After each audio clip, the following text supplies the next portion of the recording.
right.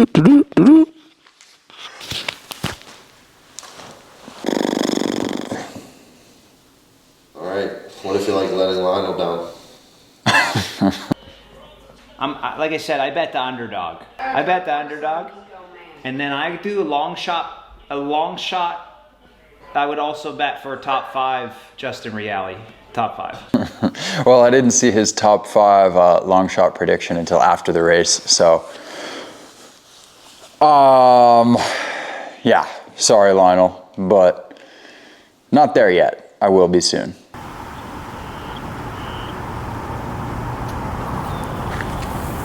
Only 3 minutes late today. Oh, I forgot my watch. Sorry, I might not swim with a watch today anyway. Put it on in T2. Yeah, I honestly thought about racing without it, but I kind of just want like the heart rate data. Because the pace is so irrelevant on this course, it's gonna be all over the place. Pick your mark. Beep.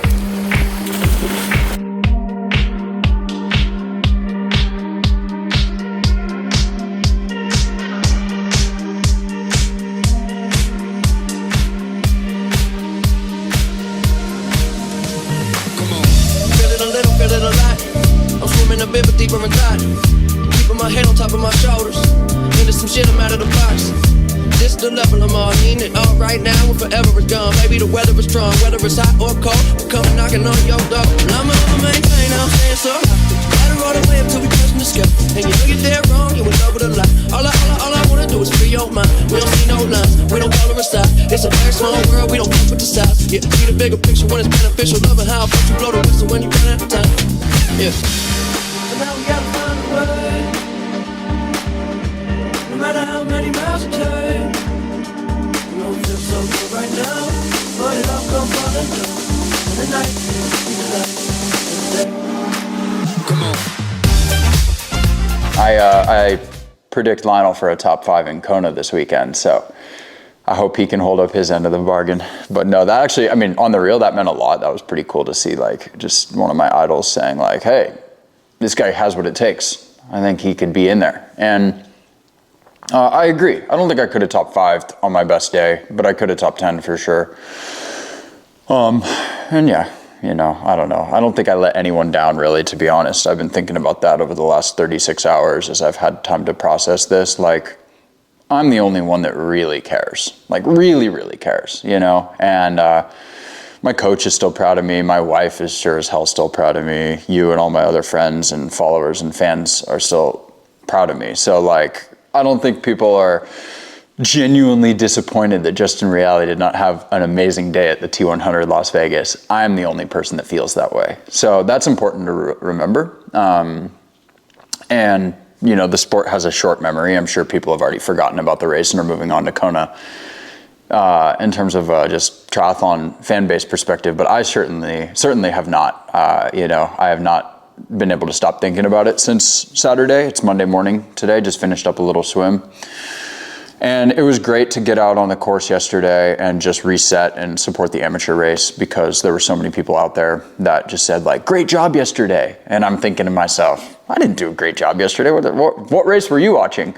Turns out they were watching the same race and they thought I did a great job. So that felt good, you know, but yeah, I definitely fell short of my own expectations and my own abilities, frankly, by a lot. And, you know, I hope that I hope Lionel will still bet on me for a top 5 next time.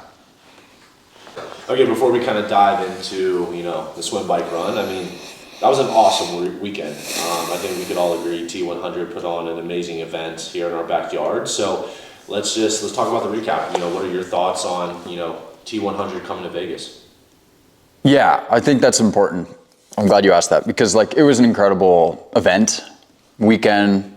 The support that T100 showed, both the pros and the amateurs, through the weekend was amazing. It was special to have it come to Henderson in our hometown. The course was brutally difficult. The swim was hard.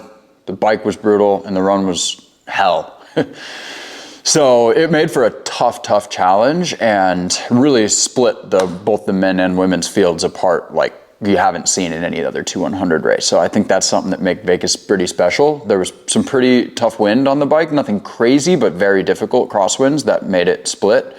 It was hot, but not brutally hot, but it was, just a difficult day. And T100 did an amazing job. Like, I really enjoyed just being a part of it, soaking in the atmosphere. It was definitely the most competitive and sort of like premier event I've ever been a part of. And I think I let that get to me a little bit in the coming days and the race morning, especially. Like, you're sitting in that room before the race starts and I'm looking around and I'm just like, wow, like I can't believe I'm even in this room with all these guys. And I definitely got a little bit intimidated, almost threw up, which I don't really get pre-race nerves like that ever. I never have, but I was pretty nervous, like having some imposter syndrome and like, oh, I'm not sure I belong here. And like, you know, like the PTO guys like, all right, let's see what you can do, Mr. Vegas. Like, I just felt like all this pressure on myself for some reason. And anyway, we're already getting into the race recap, but I think all that aside, it was a special weekend. My parents were here, the friends and family out there that were supporting me. During the swim, bike, and the run, like the support out there from the crowds and all the amateurs that were out there supporting and cheering was just amazing. Like, it was electric and it really fired me up, and I tried my best to give that back to the crowds, even though I was suffering. And yeah, really, really cool. I can't wait for next year. Obviously, I have to earn a spot, which is going to be difficult, but possible, you know, and looking forward to the next couple years. Talk about your mentals that morning, 3 p.m. starts. How did you kind of handle that? Yeah, I mean, not well. Let's just say that. I was acting like a dick. I was really anxious, pretty high strung. I was trying to relax, you know, I just sat on the couch at my own house, slept in my own bed, watched the women's race, like tried to stay chill, but ultimately just, you know, had a lot of nerves and anxiety that it wasn't like it was crippling my race, but it just, I think, boosts those cortisol and stress levels to a place that's uncomfortable and doesn't allow you to showcase your absolute peak physical form. I don't know. I'd be interested to hear in the comments if people have had this experience. I have not had pre-race nerves that I felt like actually impacted the physical abilities in my race, but I definitely felt like they did to some extent in this race. I'm not sure why. But again, we're talking about like 1%, because I think there's a lot of things that led to poor performance on the day, which is like 1% here, 1% there, 1% there. And I would say 1% of those things was just being too freaking in my own head, not being positive, not being relaxed, all the things that I pride myself in as a strong mental athlete or a mentally strong athlete that lead to great performances. You got to have it on race day. And I just didn't this time around. So, you know, we got to the race, we drove to the race. It was fine, you know, had a little parking snafu and it kind of snapped, like not things that are outside of my typical behaviors. I was like, oh man, I'm not acting like myself. What is going on? And then we get in that room and it's like Alistair Brownlee, Schoeman, Van Riel. And I'm like, just looking around like, oh shit. And it's quiet in there and everyone's staring. And then, you know, you see it leads to DNFs. Like, guys literally just like blow up and give up. And it's like, it's a mental battle, like out there, just as much as it is physical. So yeah, I gotta work on that going into New Zealand. And I'm glad I ripped the Band-Aid off with my first sort of like world-class, high stakes, high pressure, high elite caliber race. Cause I don't think it would have been normal for me not to be nervous. So I think I handled it as best I could. It just wasn't good enough in the first go around. All right, let's dive into the swim start. Swim start was funny. I mean, I did a practice swim start and then just immediately made my feet all bloody because I didn't know what I was doing diving in from the pontoon. It's my first ever pontoon start, first ever dive start, first world try event actually, which was cool. So yeah, it was good. I mean, it was all out. I had kind of a crappy pontoon position on the middle right side where I knew all the firepower was coming from the left, or most of it. There was Dubrick on the right, but just very quickly converged, pretty physical. You know, you've basically got 19 super strong swimmers and Sam. And, you know, no disrespect to Sam, obviously a freaking beast, but it's literally 19 guys that are like all about the same swim ability, all really, really good. And You know, everyone's fighting for that single position in front of each other, and then you kind of just settle into a line. So, you know, and then at that point, it's really difficult to come around, and honestly not worth it, because you just sort of trust that the guy in front of you is going to hold feet. So I ended up like middle of the pack, basically. It was fine. It was a really hard effort, the first few buoys, and in post-race, talking to some of the other guys, they said, yeah, it was one of the hardest T100 swims of the year. I think a lot of that is Skuman and Dubrick coming in as wild cards, pushing the front of the pace, and they're just so strong. You know, probably similar to a Laidlow or some of the, maybe one or two of the other super strong contracted athletes, but like, they are really good. You know, I've raced them, and the only swim I've been dropped in this year was St. George when Dubrick was at the front. So, and Spurl's also really strong. But I knew I was right with him. I knew I was with West, who was having a great swim. Yeah, I knew I was like in a good spot. And when I came out, I was less than a minute down from the front, in the long line of guys, in kind of right where I wanted to be honest. The second lap was a pretty easy effort of the swim. So, you know, it was hard, but not too hard, like 8 or 9 out of 10 effort swim. I definitely can't blame my race on like, oh my God, the swim was just so hard. But I came out of T1, you know, way above threshold, swimming, running up that hill, all out per usual. But I got on the bike and I was in a fine position. Like I was able to jump onto the bike, attack up that first climb with West, drop a couple people and settle in. I certainly wasn't like immediately getting to the front at 500 watts, but I was kind of just holding my top 10 or 10, 11 position in the maiden pack onto the bike, which is where I wanted to be basically coming out of the water. Everyone's talking about how tough that bike course was. What do you think made the bike course so hard? Honestly, for the pros, I think it was the fact that like hardly anyone was working together. You know, as a guy who came from the amateur field, I feel pretty comfortable riding by myself because I did that for years. But now I've raced pro for 2 years straight, and yeah, riding by yourself isn't that common, especially on the Ironman circuit. And from what I've seen in the T100 events, most of these races, you know, that front group comes out and they work together for a while, and then 2 big groups form or 3 big groups form. But this was just brutal because you had the first climb, it split everybody up. Then you had this pretty technical roundabout downhill section. That was hard to hold wheels, and you couldn't pass really during that section. And then you hit this nasty crosswind where holding a wheel at 20 meters was like hardly any benefit. So basically it was a solo time trial for almost everybody except the top 4 guys, which seemed to work pretty well together. I believe that was, well, I know it was Van Riel, Helligines, Nischlag, and Nico Mann, I think, or no, Mathis Margier was in that group. And then there was like 2 other guys that ended up kind of riding together. I think it was like West and Nico Mann after they passed that front group after the first lap. Maybe Hemerick was in there, but like, then it was like me, Gap, Dubrick, Gap, McElroy, Gap, Fred Funk, Gap, and then Amberger, Gap. Who were the other guys back there? James Teagle, Gap, and then Sam Long in the back, just plowing through the whole bike by himself. Basically didn't really catch anybody until he got into T2, and he still had the fastest bike split.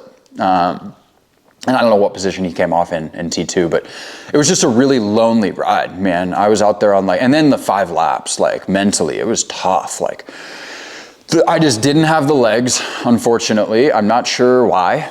Need to go back to the drawing board. I've got a lot of, again, like just a lot of things went wrong in this race. So I'm kind of proud of how I just freaking battled, but it sucked, to be honest. It was just like the least fun day of the year, which is a bummer because it was the most special day of the year. And I just obviously am sad a little bit that it like just wasn't a better memory for me in the sport, because I was so excited. I still like the highlights of the whole thing were like the whole lead up to the race and like after the race, but like the race itself was just not great. It was tough, and I got on the bike and was like, fuck, don't have the legs today. This is gonna suck. And my heart rate was high and the power wasn't coming easily. Like it was just so much easier 2 weeks ago in training. So I think I just need to go back to the drawing board with my coach. I might've come in a little bit overcooked. Or again, like what's the physical impact of that cortisol rising and the stress from the race and whatever. Or the other thing I've been thinking about a little bit just this morning while I was swimming is it's just a long year. Like I've raced 7 times in 6 months. And while that might seem normal to what all these other guys do, Jackson Laundrie and Dubrick and Foley and Lionel, like Sam, these top guys are always racing that amount. I've never done that, right? Like my 2 years ago, I think I raced 5 times, maybe 6, but that was from April to December. And then last year I was injured and I raced 4 times, 4 70.3s and 0 Ironmans. And this year, between Oceanside and October, so from April to October, 6 months, I've raced an Ironman and 6 70.3s. And so I'm like, okay, maybe I'm just a little cooked. Like my best performance of the year was Mont Tremblant, and I was kind of coming off of a nice build right at Oceanside, St. George, Chattanooga, Mont Tremblant. Then I jumped into a full Ironman, and now my 2 performances since the full distance race in the middle of the summer haven't been quite as sharp as my 70.3s before that Ironman. So anyway, I've been thinking about that, the impact of a full distance race where I wasn't really prepared in the middle of the year. How's that impacting my later season?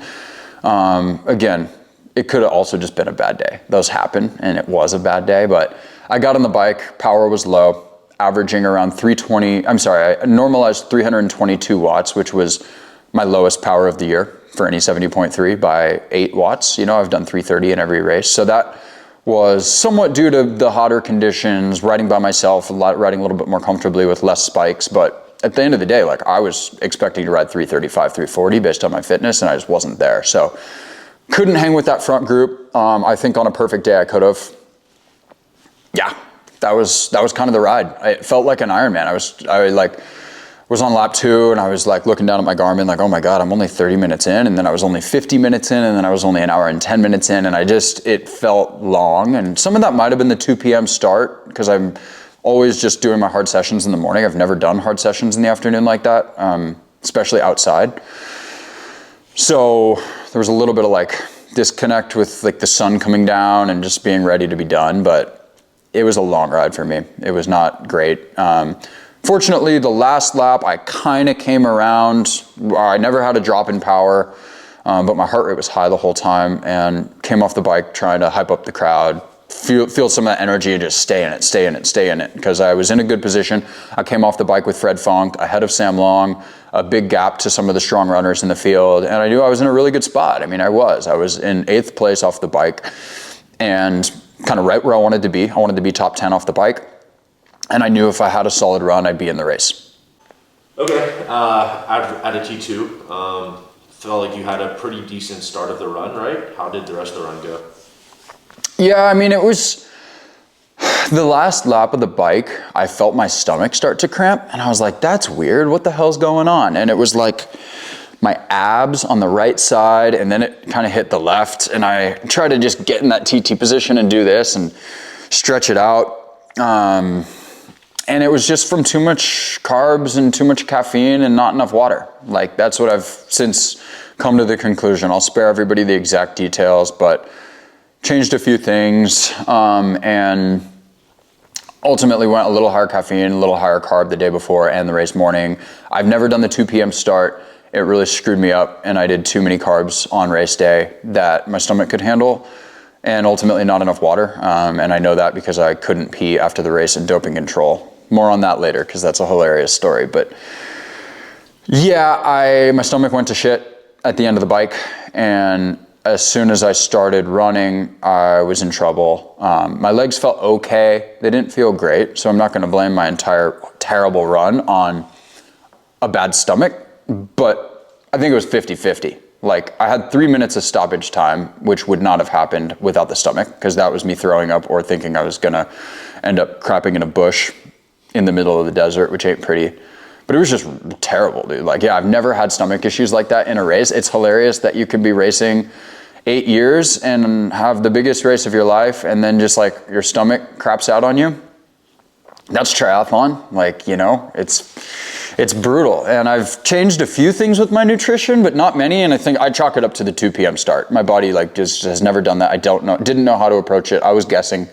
They say don't try anything new on race day, but by definition, racing at 2 p.m. for the first time ever is, you're gonna have to try some new stuff on race day, and I didn't work out. I ate too much on race day, and I did too many carbs in the hours leading into the race, and then I did too high of caffeine, and I was dehydrated. That's it.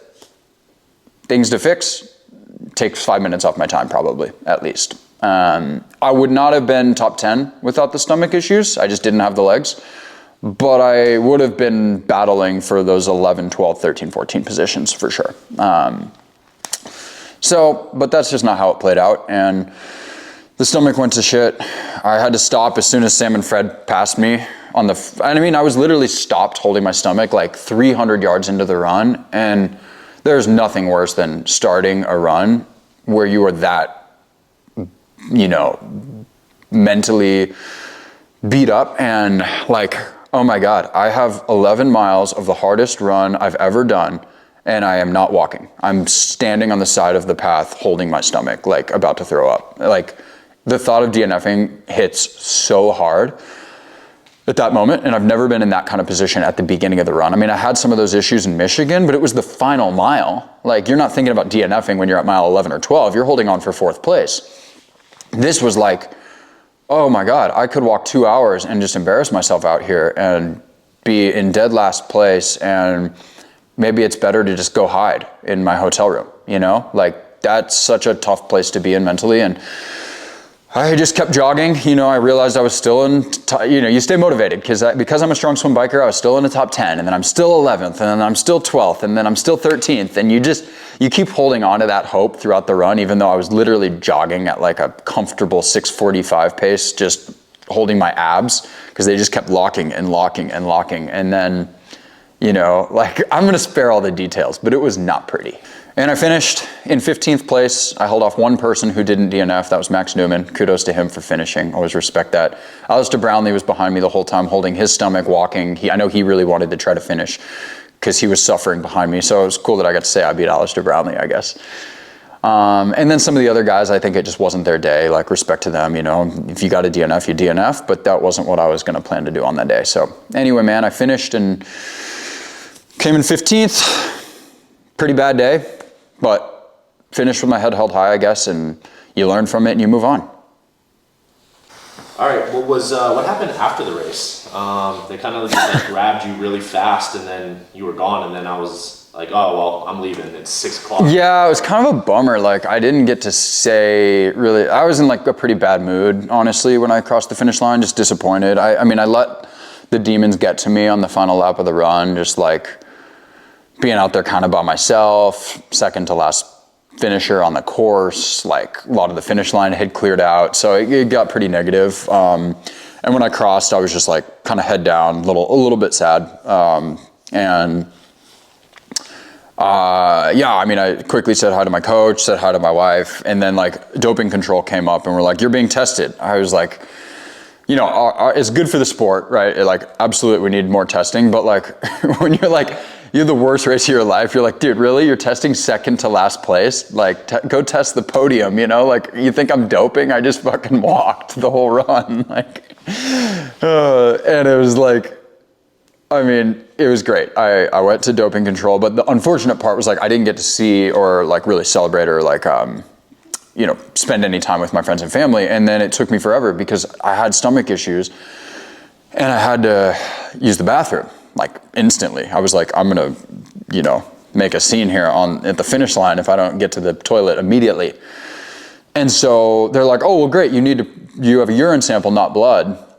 So we'll just go to the bathroom real quick. And like, I don't think I can share all the details on YouTube, but it was like basically, doping control, they have to watch you go to the bathroom. And I was so dehydrated that no pee was coming out. Let's just say that. And so I got stuck on the toilet for like an hour while people are watching in this little like hotel room bathroom. And it was like awful. And so then I had to just chug water for an hour waiting to pee because I couldn't produce 90 milliliters of urine because I was so dehydrated. It was like brown. It was disgusting. So basically, instead of, having a nice post-race shower and hanging out with my friends and family, I was doing my, civil duty and waiting to produce some nasty brown pee while I was pooping my brains out for hours in a hotel room with doping control for, basically the whole Saturday night. And then I wanted to go out on the strip, go party, go gamble. Instead, I got super dizzy, couldn't keep food down. I ate, went out the other end, went out the other end. So just like awful experience, stomach and GI wise. And then I woke up in the morning, had the same problems. I think I probably, again, I'll have to talk to some folks to figure out what went wrong, but I think like the extra carbs, the extra caffeine, and the lack of water all probably led to some serious GI distress that just put my body in a really bad state. So that's very fixable, which is good. I also need to work on fitness. Let's not kid ourselves. Like, I got to get stronger. Swim's got to get easier. Bike's got to get stronger. Run's got to get a lot better. Pretty simple pathway. Got to stay injury free. But the stomach thing was funky. Got to figure that out. Okay, New Zealand is how many weeks away? 8. 8 weeks? Yeah. What's the next 8 weeks going to look like? Yeah, I mean, I'm not gonna lie. Like when you finish a race like that, you get in your head and you're thinking, man, do I really want to go to New Zealand? I really want to fly around the world to go get my ass kicked by the best again? Like, am I really at that level? Saturday was eye-opening. But I think actually I am. Like, I have that belief and confidence in myself. I was 10 watts off and my run was non-existent. And my swim was there, and then my bike would be there on the right day, and my run will be there when I fix the nutrition issues, I think. So, yeah, I'm going to New Zealand. It's in 8 weeks. I'm excited. I certainly won't be nervous. There's going to be no pressure. I still believe I can top 10 or top 15 there, to be honest. I need to fix a few things, but I'm really excited. So the plan is to actually have a flight in 3 hours to Columbus for an upstart work trip. As everybody probably knows by now, I have a full-time job, and I still try to remind myself I'm the only one on the T100 start list with a full-time corporate job, and I'm getting on a Southwest flight to Columbus for all-day work meetings this week and happy hours and dinners, and I'm not going to have any pool or bike access for the next 4 days. And then actually I'm flying from Columbus to South Carolina with my wife and her family for a little beach vacation. And the day I did not qualify for Kona at Lake Placid, I said, if I qualify for Kona, I'm not coming on this vacation. If I don't qualify for Kona, I'm in. And so I will be sipping a margarita on the beach on Saturday evening watching Kona. And then Monday morning, the New Zealand block starts. So taking an easy week, real true recovery week. Mostly just need it mentally because it's a long season when you go until December 15th, like long year. Part of me is like ready to call it this year, but that's just not how the schedule lined up this year with Worlds. And I certainly am going to be motivated and excited for that. And so, yeah, take an easy week. Try to hopefully finalize some sponsor stuff for next year. I've got a lot of stuff cooking, but 15th place doesn't have the sponsors calling the next morning. So we will see what shapes out. But I think it's still been a really, really awesome, great year for me. And I'm on the pro scene now. I'm in the mix. I got to have it all come together in New Zealand to have a big result, but pretty confident it could. So yeah, got to go back to the drawing board with coach. I want to do like some big base training, some high volume, low intensity work for, I think, like a solid 3 weeks. I want to decrease my VLA max, build some of the strength endurance, just get some easy volume in, let the body reset a little bit and build some metabolic efficiency, and then bring the intensity back in because it's been a lot of intensity lately, and I honestly kind of came into this race a little bit overcooked. My hip's not feeling great this morning, my left knee patella tendonitis, like everything was just pretty smashed, and we knew we were taking a risk, rolling the dice, heading into this race, trying to maximize every little thing we could, and maybe just ended up on the wrong side of that line, not coming in as fresh as I would have liked on race day. So anyway, it's always a learning process. That's why this sport is so fun. To wrap up this video, thanks to everybody for following along the journey and following the Race Week vlog series. I am genuinely sorry for not being able to put up a better result, but I know that most of you or anyone who's truly supportive understands that's just how the sport goes. So hopefully next time A huge thank you to T100 for the opportunity to race here as a wild card. You know, I know that the selection process is a difficult one, and I'm super humbled and appreciative to have had the opportunity to race in my hometown. So it was amazing. And thanks to all the other guys who I got to hang out with up there. All the pros were super friendly and nice, and yeah, it was just awesome to like rub shoulders and meet some of these guys that I've been looking up to for so long. Wish I could have gone out to the club with them or hit the craps table, but I was literally on the toilet, which kind of sucked. So maybe next year. Or New Zealand. I don't know if they have gambling in New Zealand, but I'll be out there. And then, yeah, thank you to my coach, wife, all of my sponsors, supporters, friends, everybody that was out there. So it was an amazing experience, and on to the next one. Comment with any videos you'd like to see between now and New Zealand. We got a nice little 8-week race gap. So maybe some training stuff, maybe some day in the life stuff. Let us know. Thanks, everyone.